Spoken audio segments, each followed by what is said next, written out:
자, 오늘 비상고일 수학화 집합명제 대단원 마무리 같이 한번 풀어봅시다. 자, 1번. 다음 중 집합이 아닌 것은 물어보고 있는데요. 자, 집합이라는 거는 결국에는 명확한 객관적인 기준이 있어야 되는 모임이에요. 그죠? 객관적인 기준이 있어야 됩니다. 그게 없으면 우리가 집합이라고 볼 수가 없죠. 주관적인 것도 안 됩니다. 그죠? 그럼 5보다 큰 자연수 모임이라고 돼 있기 때문에 얘는 요 큰이라는 표현 자체가 주관적인 표현이에요. 그죠? 근데 5보다 큰, 근데 앞에 지금 뭐가 있어? 비교 대상이 있잖아. 그지?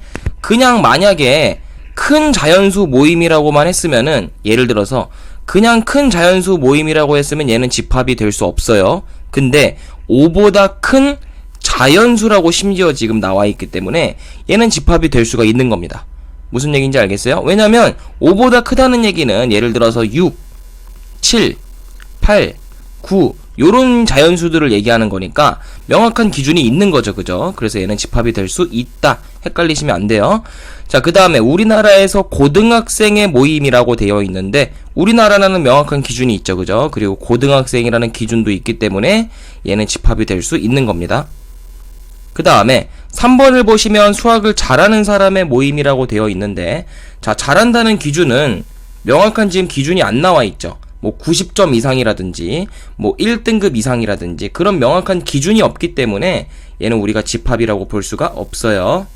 그 다음에 4번 보시면 우리 반에서 혈액형이 AB형 명확한 기준이 있죠. 그죠? AB형인 사람의 모임이니까 기준이 있어서 집합이 될 수가 있는 겁니다. 그 다음 5번도 제곱해서 9가 되는 유리수 얼마 없죠. 3하고 마이너스 3이라는 원소밖에 없기 때문에 얘도 집합이 될 수가 있는 겁니다. 명확한 기준이 있는 거죠. 그럼 1번은 답이 3번 체크해 주시면 되는 겁니다. 그 다음, 자, 2번에서는 또 어떤 개념이 주어져 있을까요? 집합에서 부분집합에 대한 정의가 이렇게 나와 있는데, 얘들아, A도 B의 부분집합이고 B도 A의 부분집합이면 얘는 얘랑 똑같은 말, 즉 필요 충분 조건이 뭘까요? 얘는 A랑 B라는 집합이 서로 같다라는 것이 똑같은 말이 될 수 있습니다. A가 B의 부분집합이고 B도 A의 부분집합이면 둘이 그냥 같은 집합인 거예요. 무슨 얘기인지 알겠죠? 그럼 둘이 같은 집합이란 얘기는 쉽게 얘기해서 원소가 동일해야 됩니다. 원소가 동일해야 돼요. 서로 같은 집합이 되기 위해서는 원소가 동일해야 됩니다. 그럼 여기 지금 5라는 원소 동일하죠? 5라는 원소 동일하고요. 그 다음에 1이라는 원소 동일해야 되는데 여기 1이라는 원소가 B에는 있나요? 없나요? 없죠. 눈에 보이기 없단 말이야. 그럼 B 더하기 3이 플러스 1이 돼야만 하겠지. 그지? 요렇게 짝꿍 지어주시면 되고요. 그 다음에는 6이라는 원소는 누구랑 같아야겠어? A-1과 같아야겠지. 요렇게. 그래서 B 더하기 3은 플러스 1하고 같으면 되고요. 그 다음에 A-1은 6하고 같으면 되는 겁니다. 그러므로 B는 마이너스 2라고 볼 수 있고 A는 플러스 7이라고 볼 수 있겠네요. 그래서 상수 A, B의 값을 이렇게 우리가 판단할 수 있을 겁니다. 자, 그 다음 3번 보시면 얘는 이제 부분집합의 개수 물어보는 문제인데요. 부분집합의 개수 또는 부분집합을 구해라. 자, X라는 지금 집합을 구할 겁니다. 그죠? 근데 그 X는 누구의 부분집합이죠? B의 부분집합이에요. 그죠? 요것만 보고 우리가 판단할 수 있습니다. X라는 집합은 B의 부분집합이에요. 근데 무조건 어떤 원소를 지금 포함을 해야 되냐면 A라는 집합의 원소를 무조건 포함시켜야 돼요. 그 원소는 3이죠. 3이라는 원소를 무조건 포함시켜야 됩니다. 자, 그러면 무조건 3은 들어가되 3으로 이루어진 3이 무조건 포함된 부분집합을 구하시면 되는데 그냥 어떻게 생각하시면 되냐면 잘 보세요. B의 집합이 지금 1, 3, 6, 9라고 돼 있죠? 원소가. 그럼 우리는 X는 일단 B의 부분집합이기 때문에 B의 부분집합을 다 써볼게요. 0, 1 들어가고요. 3 들어가고요. 그 다음에 6 들어가고요. 뭐 9도 들어가죠? 근데 여기서 무조건 3이라는 원소를 포함시켜야 되니까 요 1 지워주고 6도 지워주고 9도 지워주면 되겠네요. 그죠? 그 다음에 3이라는 원소 들어가는 집합도 3이 무조건 들어가야 되니까 3, 1 그 다음에는 3, 6 그 다음에는 3, 9 또 뭐 있을까요? 3이 무조건 들어가야 되는데 이제 3개짜리 원소 한번 해봅시다. 3, 1, 6, 그 다음에 3, 1, 9, 그 다음에 3, 그 다음에 1로 들어가는 건 다 했죠? 그러니까 3, 6, 9 써주셔야 되고, 마지막으로 1, 3, 6, 9 다 들어가는 것도 부분집합이라고 볼 수 있겠죠. 자, 그럼 몇 개입니까? 하나, 둘, 셋, 넷, 다, 여덟 개. 8개가 지금 됐는데, 너네가 맞는지 확인하기 위해서 이렇게 개수 세주는 게 되게 중요해요. 왜냐면, x는 b의 부분집합이니까 2의 4승이죠. 원소 4개짜리의 부분집합이니까.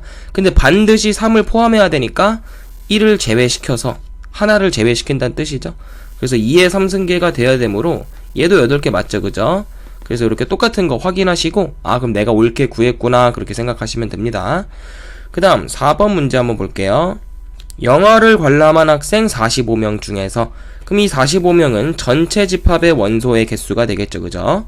전체 집합의 원소의 개수 중에서 공포 영화를 관람한 학생은 28명. 그럼 공포 영화를 우리가 A라는 집합이라고 해봅시다. 그리고 공상과학 영화는 우리가 B라고 또 해볼게요.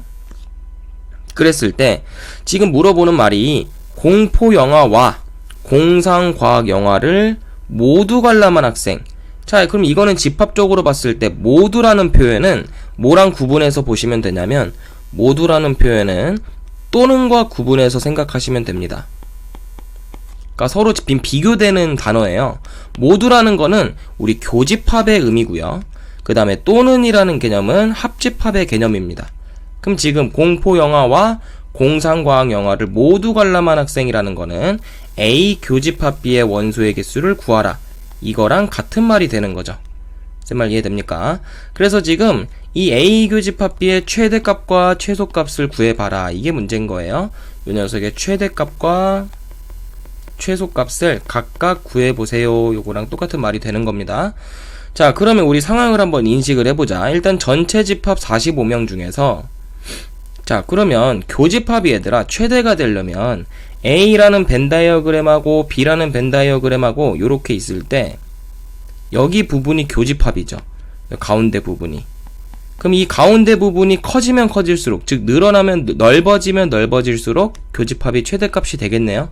그럼 어떨 때 가장 넓어질까? 바로 부분집합일 때, A, B가 부분집합 관계일 때 최대값입니다. 그러니까 한 녀석이 한 녀석에 들어가는 관계, 그럴 때 우리가 최대값이 되는 거예요. 그럼 지금 누가 더 인원이 많죠? A의 원소의 개수는 28명이고 B의 원소의 개수는 23명이니까 A 안에, 요렇게 A라는 집합 안에 B가 쏙 들어갈 때, 그때 우리가 최대값이라고 할 수 있겠죠. 그러면 교집합은 이렇게 A, B가 주어졌을 때 교집합은 B가 되죠? B 자체가 교집합이 되는 겁니다. 그럼 B의 원소가 23명이니까 B의 원소가 23명이니까 최대값은 우리가 뭐라고 얘기할 수 있다? 23명이다. 이렇게 얘기할 수 있는 거예요. 자, 그럼 최소값은 어떻게 구해야 될까요? 최소값은. 그럼 A 교집합 B가 여기인데 여기에 원소가 적어지려면, 최소값이 되려면 둘이 떨어져야 되죠. A라는 집합하고 B라는 집합이 최대한 떨어져야 됩니다. 만나는 게 적어져야 돼요. 그럼 우리가 생각하기로 요 상황일 때 최소값이 돼야겠네, 그지? 근데 인원수를 생각을 해보니까 A 인원수는 28명이고요 B 인원수는 23명이란 말이지. 근데 전체 집합이 지금 전체 집합이 45명이란 말이야. 그럼 얘들아, 이게 말이 되나? 얘네 둘이 더했을 때 몇 명이죠? A의 원소의 개수하고 B의 원소의 개수하고 더해줬을 때 51명이죠. 그럼 말이 돼요? A랑 B가 교집합이 없으면 전체 집합보다 인원수가 더 많아지잖아. 그럼 말이 안 되죠. 그럼 최소한 전체 집합의 인원수는 맞춰줘야 되기 때문에 여기서 6명은 겹쳐야 된다라는 거지. 그래야 전체 집합 인원수가 될 수가 있으니까. 무슨 얘기인지 알겠어요? 그래서 51명 중에서 최소한 6명은 겹쳐야 된다. 즉 교집합의 인원이 돼야 된다라는 겁니다.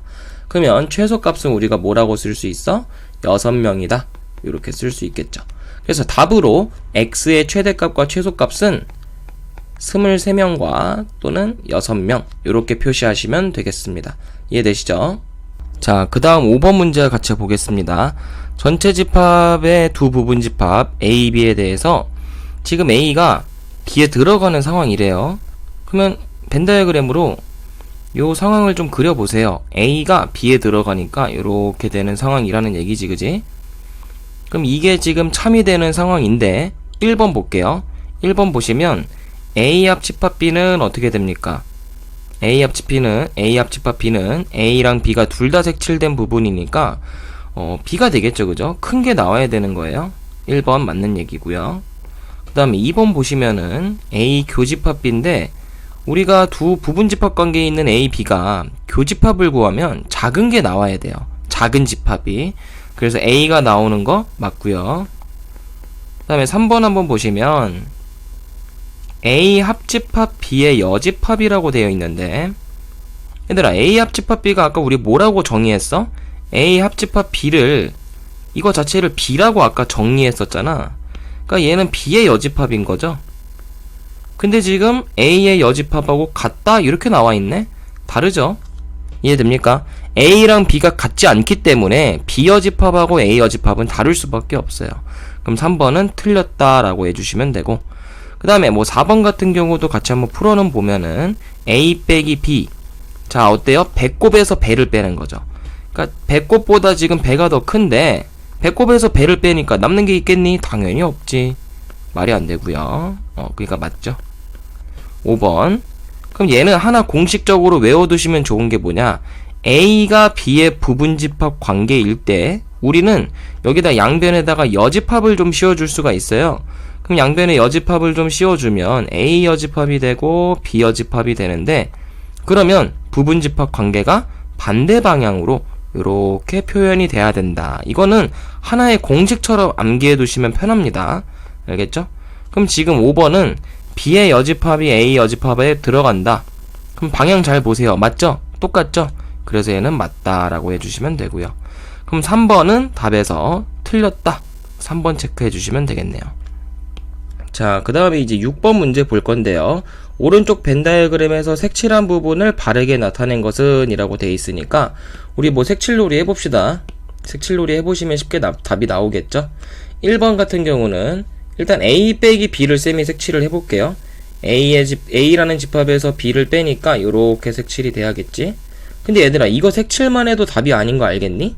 왜냐면 지금 우리 A 빼기 B 한 거랑 합집합을 해야 되는데, 그럼 이미 내가 여기 초록색으로 색칠을 해버렸으니까 여기가 답이 돼야 된단 말이지. 근데 실제로 색칠이 된 부분은 여기 보이나? 이거 지우면은 여기만 색칠이 돼야 되기 때문에 1번은 틀린 거죠.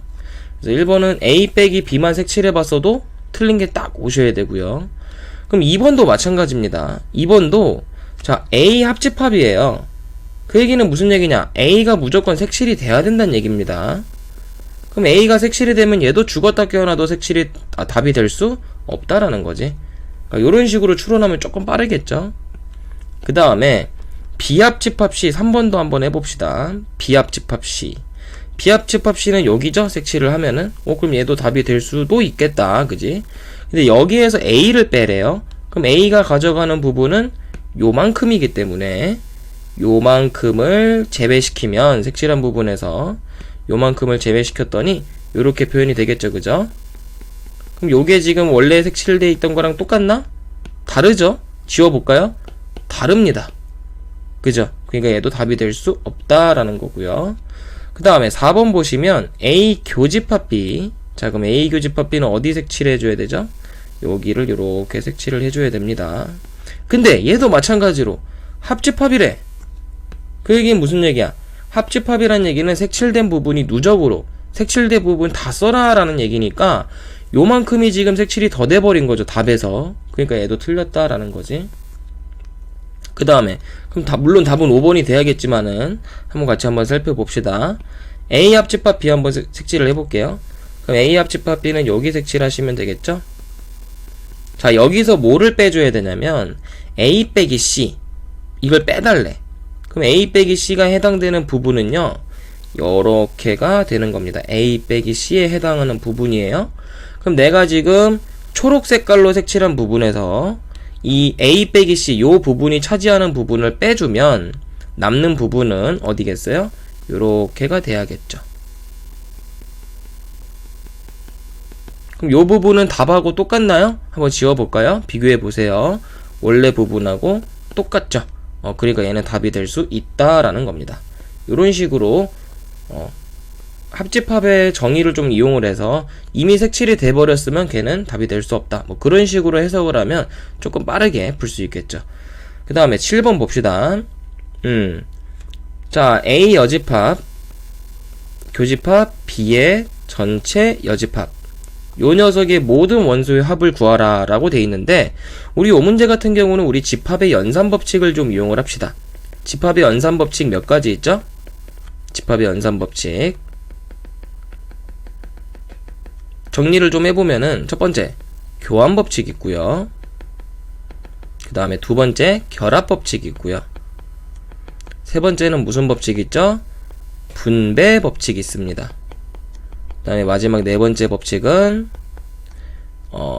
뭐였죠? 드모르간 법칙이죠.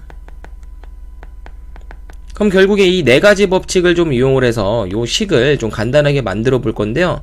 우리가 첫 번째로 교환법칙을 좀 이용을 해봅시다.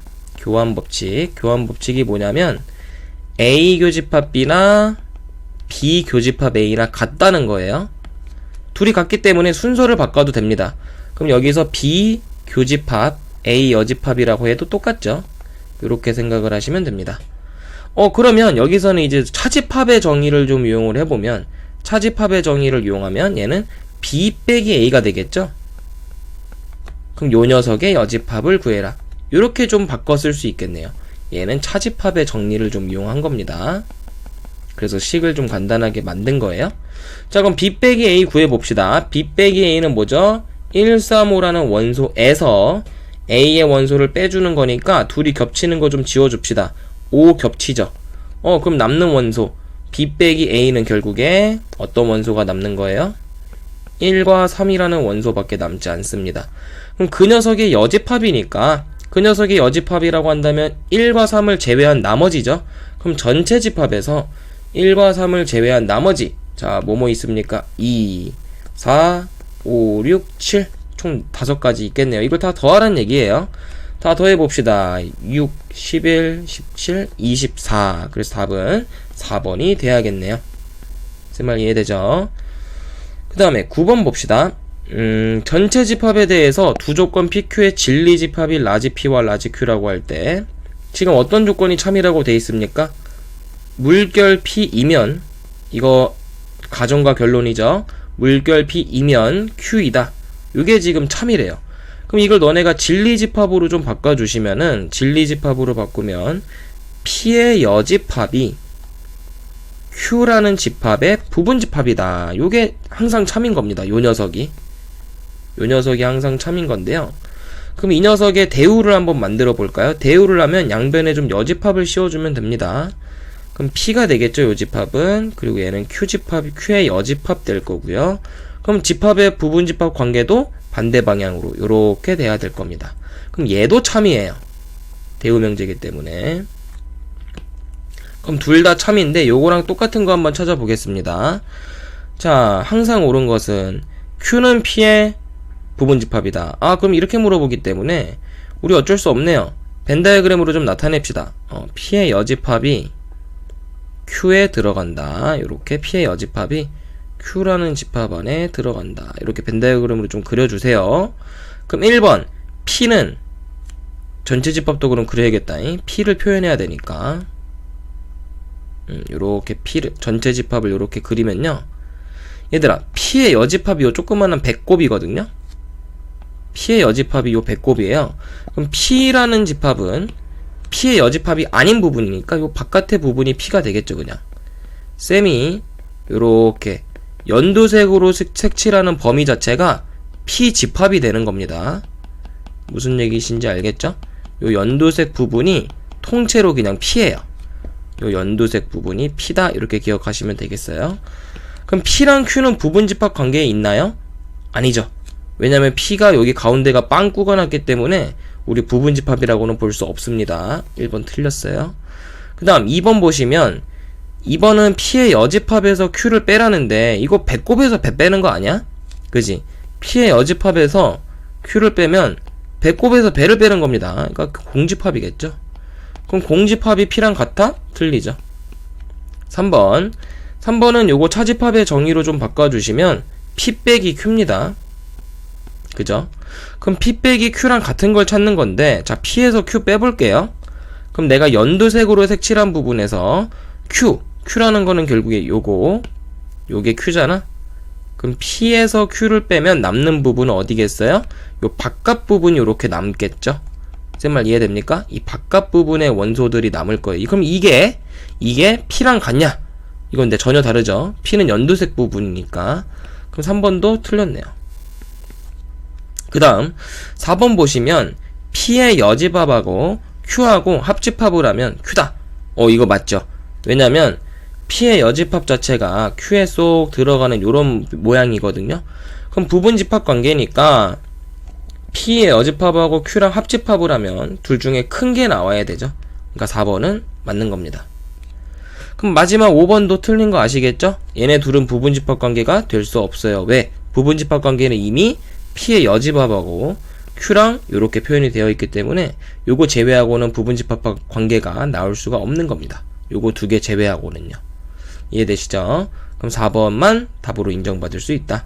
그 다음 10번 x, y가 실수일 때, 자, 다음 보기 중에서 x는 y는 0. 자, 요 조건과 요 조건은 어떤 조건이죠? 무조건 x랑 y가 둘 다 0이 될 수밖에 없는 조건입니다.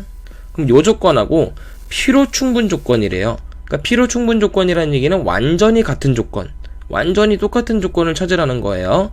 그럼 기억번은요, x, y 곱해서 0이 되는 거니까 얘는 어떤 것도 될 수 있죠? x가 3, y가 0, 둘 중 하나만 0이 되면 되죠. 그죠? 얘는 틀렸습니다. 완전히 똑같지 않아요. 니은은요, x 더하기 y가 0이다. 그럼 얘도 발레가 있죠. x가 뭐 마이너스 3이고 y 값이 플러스 3이면 이런 발레가 생길 수 있으니까 얘도 틀렸다라고 쓰시면 되고요. 그러니까 완벽하게 x가 0이고 y가 0인 거 이것만 찾아주면 돼. 우리는. 그 다음에 디귿 볼까요? 디귿 x제곱 더하기 y제곱은 0인데 얘도 마찬가지로 x가 0일 때 y가 0일 때 이때만 성립하죠. 그죠? 그러면 지금 문제의 조건하고 똑같은 겁니다. 그럼 디귿은 필요충분 조건이 될 수 있고요. 리을도 마찬가지죠. 리을도 절대값 x 더하기 절대값 y가 0이 되려면 얘도 마찬가지로 둘 다 0이 되는 수밖에 없는 겁니다. 둘 다 0이 되는 수밖에 없다. 그러니까 리을도 답이 될 수 있겠죠. 그러므로 필요충분 조건인 것은 디귿과 리을이다. 이렇게 두 개 체크해 주시면 되겠네요. 그 다음에 11번 봅시다. 전체 집합 U에 대해서 두 조건 P와 Q의 진리 집합이 P와 라지 P와 라지 Q일 때, 자, 요 관계가 성립한대요. P의 여집합, 합집합 Q가 전체 집합을 만족한다고 돼 있습니다. 자, 그랬을 때 P는 Q이기 위한 무슨 조건인지 말해보시라고 돼 있네요. 그러니까 부분 집합 관계를 찾으라 이거죠. 그러면 좀 고민을 해봅시다. P의 여집합하고 Q의 합집합하고 P의 여집합하고 Q랑 합집합을 했을 때 전체 집합이 돼야 되니까 그러면 이게 무조건적으로 성립할 수는 없지만 우리가 좀 예를 한번 들어볼게요. 어떤 상황이 있을 수 있냐? P의 여집합이 요렇게 그려지고 예를 들어서 Q가 뭐 요렇게 그려졌다고 해볼까요? 그러니까 둘 중 하나는 지금 전체 집합이 돼야 될 것 같은데, 그죠? 둘 중 하나는 전체 집합이 돼야 될 것 같습니다. 이렇게 되면은 전체 집합이 이렇게 만약에 있다고 한다면 얘는 둘이 함께 색칠을 한다고 한들 전체 집합이 될 수가 없잖아.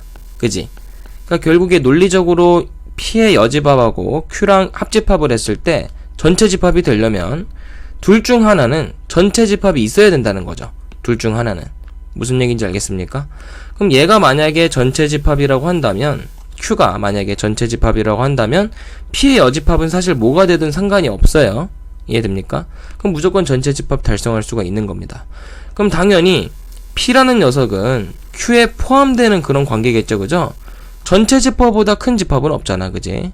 그렇기 때문에 P는 Q에 포함된다. 그러니까 얘는 무슨 조건이죠? 얘를 조건으로 바꾸면 P가 P이면 Q이다. 이렇게 바뀔 거고요.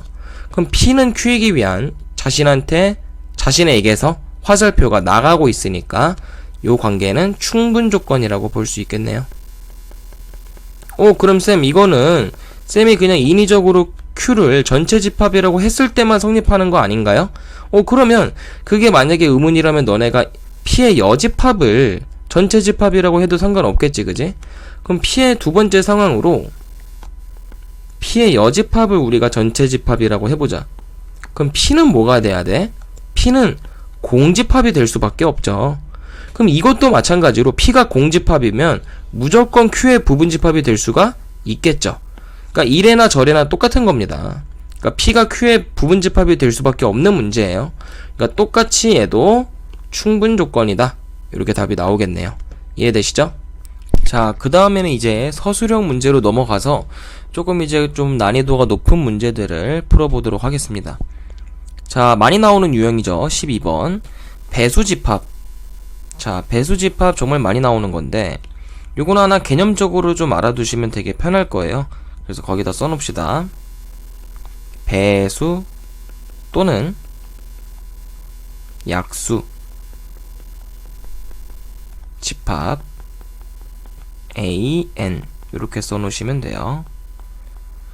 자, 그러면 우리가 이렇게 배수 또는 약수 집합으로 표현된 AN이라는 집합은 항상 풀이가 교집합을 이용하셔야 돼요.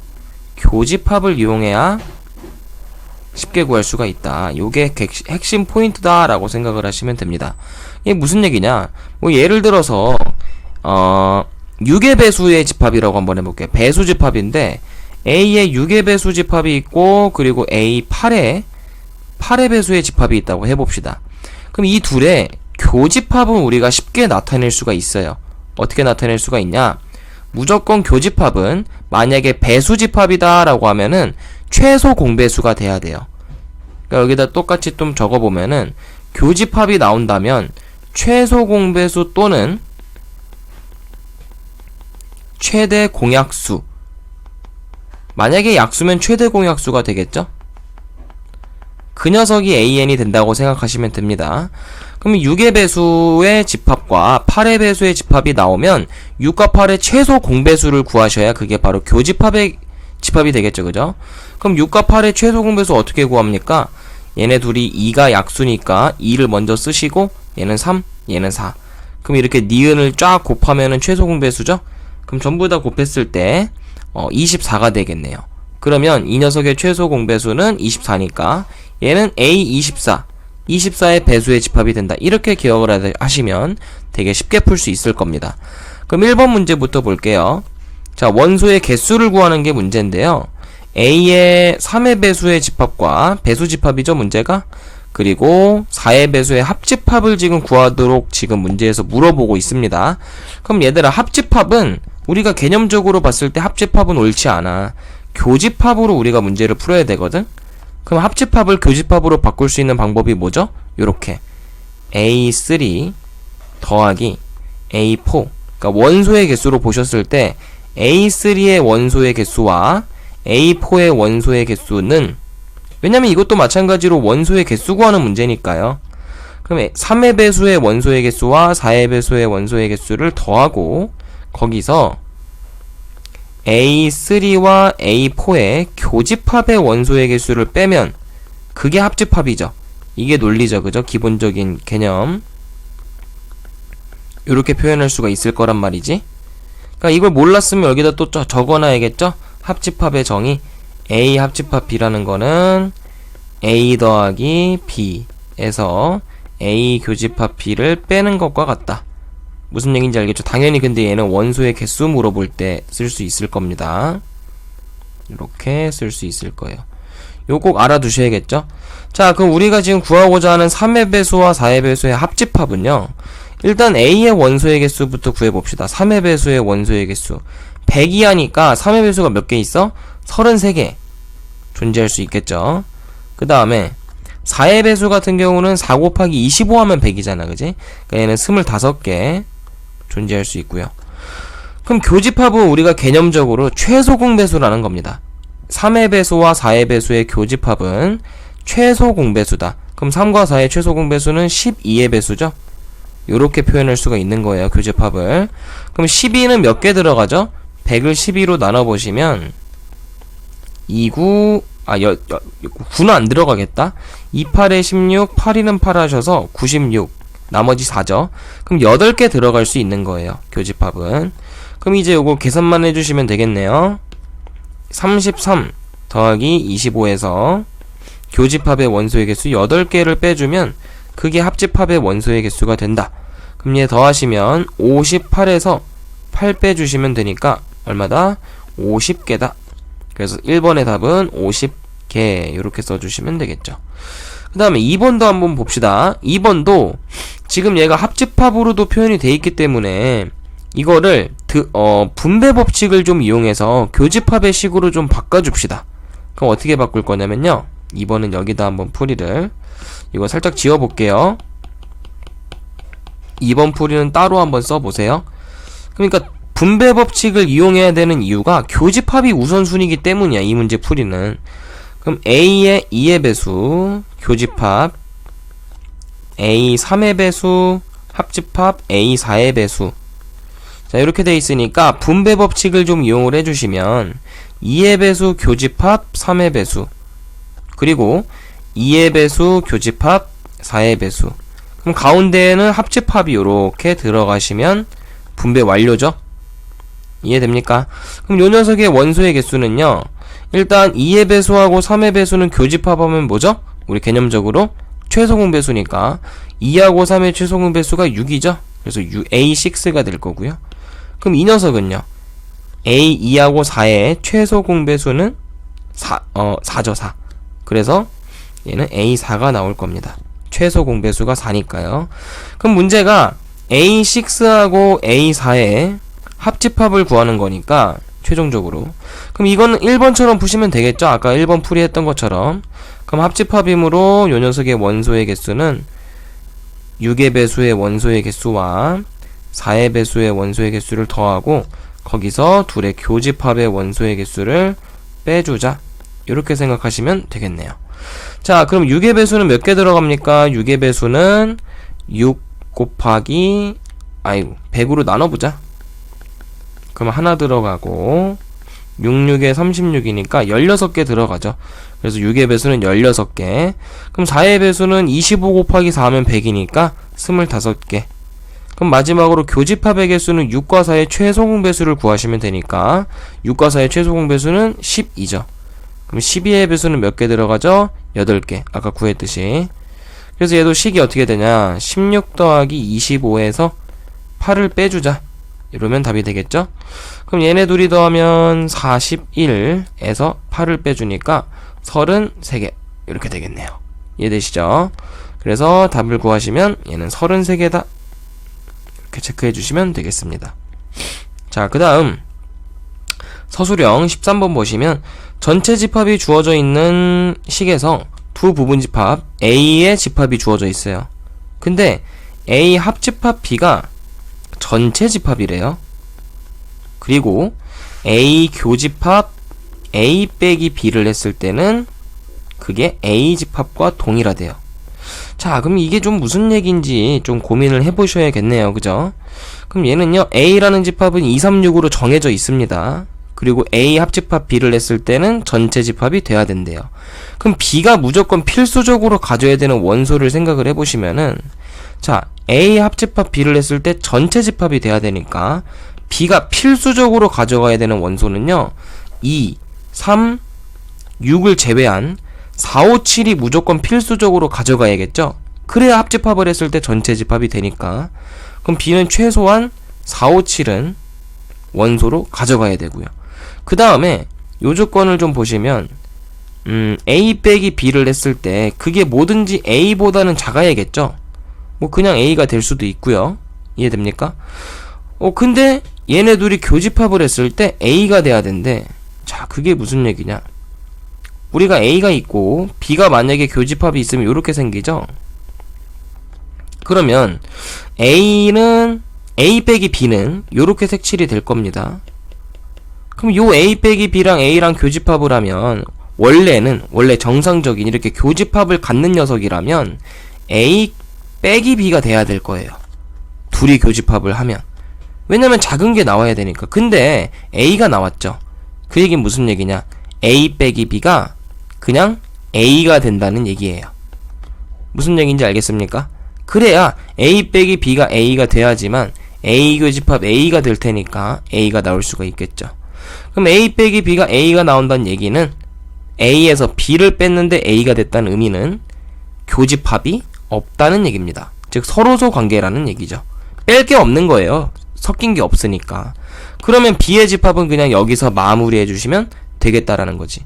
왜냐면 여기서 원소를 추가하면 교집합이 더 생겨나는 거잖아. 지금 이 상태가 최대한다라는 거지. 이래서 A는 236 그리고 B는 457 이렇게 가지면 교집합도 없고 A 합집합 B를 했을 때 전체 집합도 될 수가 있겠죠. 이해되시죠? 그 다음에 서술형 14번 원소의 개수 물어보는 문제인데요. 전체 집합의 개수, A의 원소의 개수, B의 원소의 개수, A 차집합 B의 원소의 개수가 있네요. 그럼 얘는 쌤이 벤 다이어그램으로 좀 그려봐야겠다. 벤 다이어그램으로 푸는 게 더 쉬울 것 같아요. 전체 집합이 있는데 A의 원소의 개수가 50개래. 그럼 여기 A 박스에 들어가야 되는 원소의 개수가 50개예요. 근데 A 빼기 B가 29개라네? 그럼 쌤이 여기 벤 다이어그램 안에 원소를 쓰는 게 아니라 원소의 개수를 써볼게요. 그럼 A 빼기 B는 여기 29개가 이렇게 들어간다는 얘기죠. 그럼 교집합에 몇 개가 들어가야 돼? A는 50개잖아. 그러니까 교집합의 개수는 21개가 돼야지만 얘네 둘이 더해서 50이 될 수가 있겠죠. 요거 이해됩니까? 그럼 B의 개수도 B 빼기 A의 개수도 정확하게 나오는 거야.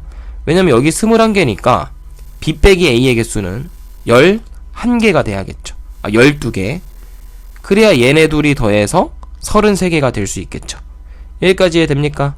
자, 그럼 전체 집합의 원소는 80개이기 때문에 A 합집합 B의 원소의 개수는 지금 몇 개인 거냐면 내가 빨간색으로 색칠한 요 3개의 값을 다 더해주면 됩니다. 그게 A 합집합의 원소의 개수죠. 그럼 다 더했을 때 62가 될 겁니다. 그러면 전체 집합이랑 비교했을 때 몇 개가 남죠? 전체 집합의 원소의 개수는 80개니까 전체 집합에서 얘 빼주면 몇 개가 남아? 18개가 남죠. 무슨 말 이해됩니까? 그러니까 이 바깥에 떠돌고 있는 원소의 개수가 18개다 그렇게 생각을 하시면 되겠어요. 근데 문제에서 물어보는 게 A 합집합 B가 아닌 원소들이니까 결국에는 그게 바로 18개다 이렇게 생각하시면 되겠네요. 되게 간단하죠, 그죠? 벤 다이어그램으로 원소의 개수만 쓰면 되게 쉽게 추론 가능할 겁니다. 그 다음 15번 보겠습니다. 자, 오랜만에 부등식 문제가 나왔죠. 부등식은 항상 쌤이 어떻게 하라 그랬어요? 수직선에 나타내라. 그러면 수직선에 P명제부터 한번 쌤이 나타내 보도록 할게요. X축이 수직선입니다. 그러면 1보다 크거나 같고 8보다 작거나 같다. 요게 지금 P라는 명제죠. 요렇게가 P명제가 될 거예요. 근데 지금 어떤 게 참이 돼야 되냐면 P이면 Q이다가 참이 돼야 된대요.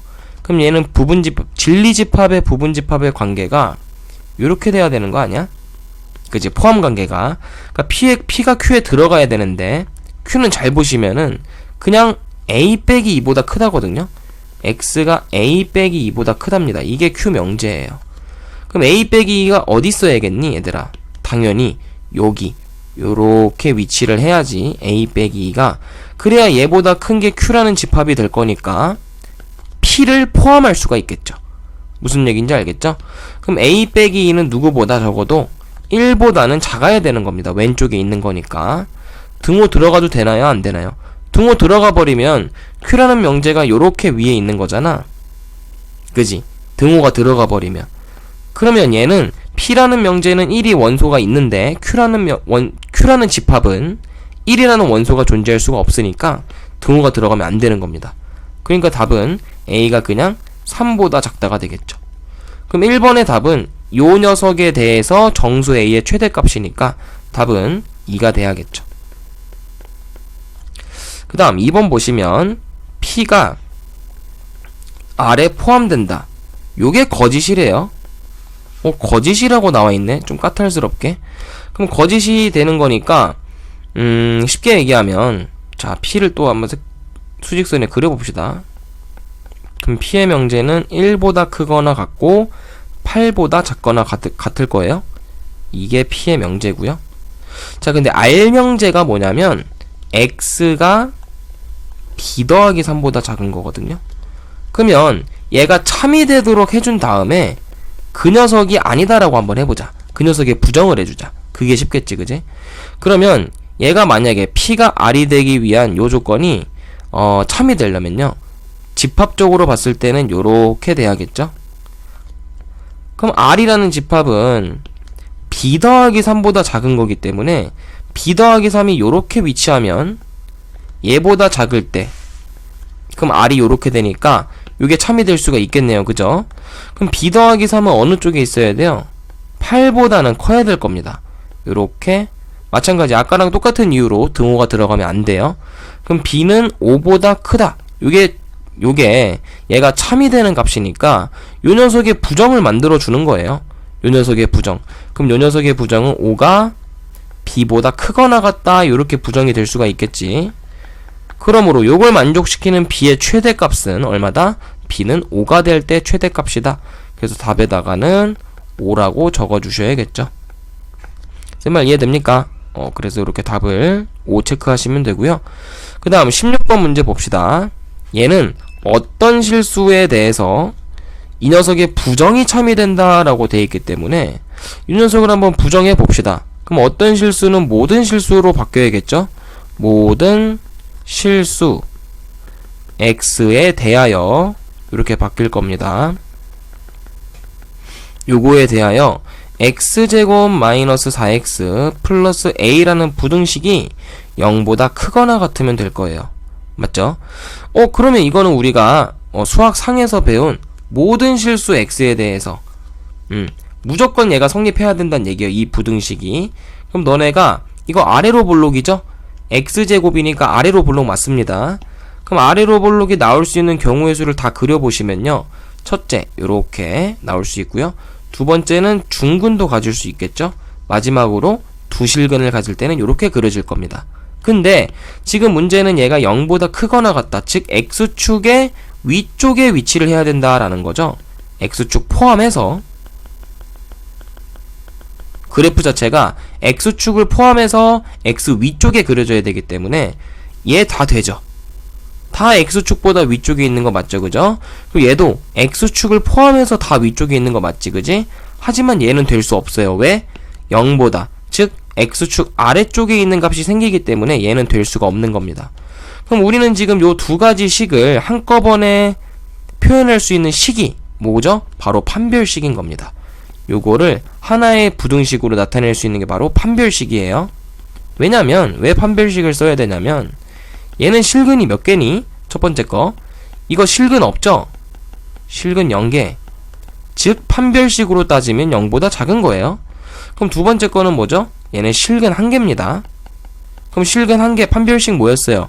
0이었죠, 그죠? D는 0이다. 그럼 얘네 둘이 합치면 D는 어떻게 되는 거야? 0보다 작거나 같다. 이렇게 되는 겁니다.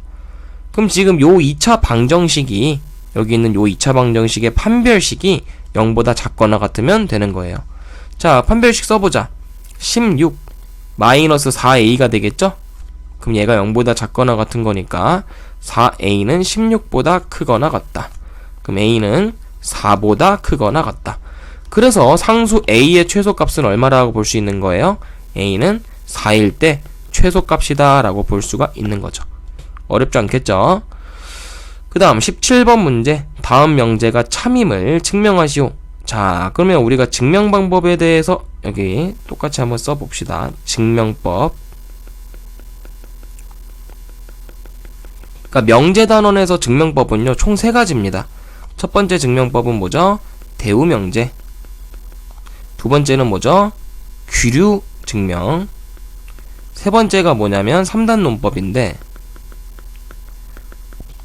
우리가 지금 대우 증명을 이용할 수 있는 상황일까요? 이 문제는? 얘는 루트 3은 유리수가 아니다. 이거 그냥 단일 명제예요. 단일 명제입니다. 그냥 P라는 명제인 거예요. 그렇기 때문에 대우 명제는 항상 P이면 Q이다. 요런 가정과 결론에서만 쓸 수 있는 게 대우 명제죠. 그럼 이 명제 같은 경우는 3단 논법도 마찬가지야. 3단 논법도 P이면 Q이고 Q이면 R일 때 P이면 R이다가 성립한다는 게 3단 논법이거든요. 그럼 얘도 마찬가지로 가정과 결론식에서만 쓸 수 있는 거니까 우리는 이 문제를 귀류법으로 풀어줘야 된다라는 거지. 무슨 얘기인지 알겠습니까? 그럼 귀류법이 뭔지 또 알아야겠죠? 귀류법이라는 거는 쉽게 얘기해서 결론을 부정하는 거예요. 귀류법이라는 거는 결론을 부정시킨다. 결론을 부정한다. 그러면 결론을 부정했을 때 모순이 만약에 생기거나 모순이 생길 거란 말이지. 원래 명제가 참이라면은 결론을 부정한다. 모순이 생길 거란 말이죠. 그럼 원래 명제가 만약에 참이라면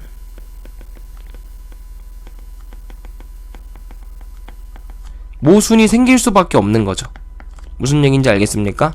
그래서 귀류법은 쉽게 얘기해서 결론을 먼저 부정을 해보시고 그러면 만약에 모순이 생길 수가 있을 거예요. 그럼 모순이 생기면 걔는 무조건 원래 명제가 참이다. 이렇게 보는 게 우리가 귀류법이라고 생각하시면 되겠습니다. 그러면 루트 3은 유리수다 라고 돼 있으니까 이 녀석의 부정 루트 3은 유리수이다 라고 한번 해볼게요. 이거 부정 맞죠? 그죠? 물결 P 맞습니다. 그럼 여기서 너네가 모순을 찾아내면 원래 명제가 P가 참이 되는 거야. 그럼 자, 루트 3은 유리수라고 했으면 너네 유리수 어떤 수예요? 유리수는 쉽게 얘기해서 분수로 나타낼 수 있는 수거든요. 분수로 나타낼 수가 있어야 됩니다. 그러면 분수로 나타낼 수 있다는 얘기는 루트 3을 A분의 B라고 나타낼 수 있겠죠. 이때 A와 B는 서로소 관계여야 돼요. 그러니까 약분이 안 돼야 된다는 얘기입니다. 쉽게 얘기하면. 자, 그러면 지금 요 조건을 만약에 만족한다고 한다면 A를 양변에 곱해서 루트 3A는 B라고 나타낼 수 있겠죠. 그럼 양변을 제곱해 볼까요? 어떤 식 되죠? 3A 제곱은 B제곱이 될 겁니다. 그럼 B제곱은 지금 무슨 수가 됐죠? B제곱은 얘들아 쌤한테 배웠는지 모르겠는데 3 곱하기 뭐시기 무조건 3의 배수예요. K가 정수라면 자연수라면 그럼 이제 A제곱 자연수 맞잖아. 그지? 그러니까 3A제곱은 B제곱일 때 B제곱은 우리가 3의 배수라고 볼 수가 있는 겁니다. 그럼 얘들아 거듭제곱이 3의 배수면 원래수도 무조건 3의 배수가 돼야 됩니다. 이것도 되게 중요한 거예요. 자, 그럼 B가 3의 배수니까 우리 B를 뭐라고 쓸 수 있을까요? 3K라고 쓸 수 있겠죠? 단순하게 3의 배수니까. 그럼 요 식을 조금 수정을 해본다면 3A 제곱은 B를 제곱하면 9K 제곱 되겠죠? 그럼 A 제곱도 어떻게 표현이 되는 거야? 3K 제곱으로 표현이 되겠지? 그럼 너네가 A도 마찬가지로 3의 배수라고 볼 수가 있겠네요. 쌤 말 이해됩니까? 그럼 A도 3의 배수가 됐고 B도 3의 배수가 되면 뭐가 문제냐? 아까 루트 3을 우리가 A분의 B라고 썼잖아. 근데 얘를 이렇게 써지는 거거든. 3K 뭐 예를 들어서 A는 3M이라고 해보자. 3의 배수. B는 3K라고 써보자. 그럼 약분이 되죠. 기약분수가 아니라는 얘기입니다. 그러니까 A, B가 서로소라는 조건에 지금 모순이 생겨버렸죠. 그죠? 약분이 되는 게 바로 모순이 되는 거야. 그럼 원래 지금 명제가 부정을 했을 때 모순이 생겨버렸으니까 원래 명제 P가 참이다. 이게 지금 증명이 되는 순간인 거죠. 그래서 P가 참이다를 이 P의 명제를 부정했을 때 생기는 모순을 찾아줘서 표현했다. 이렇게 보면 되겠습니다. 아시겠죠? 그래서 여기까지 잘 풀었고요. 대단한 명제까지 아주 고생 많았습니다. 수고했어요.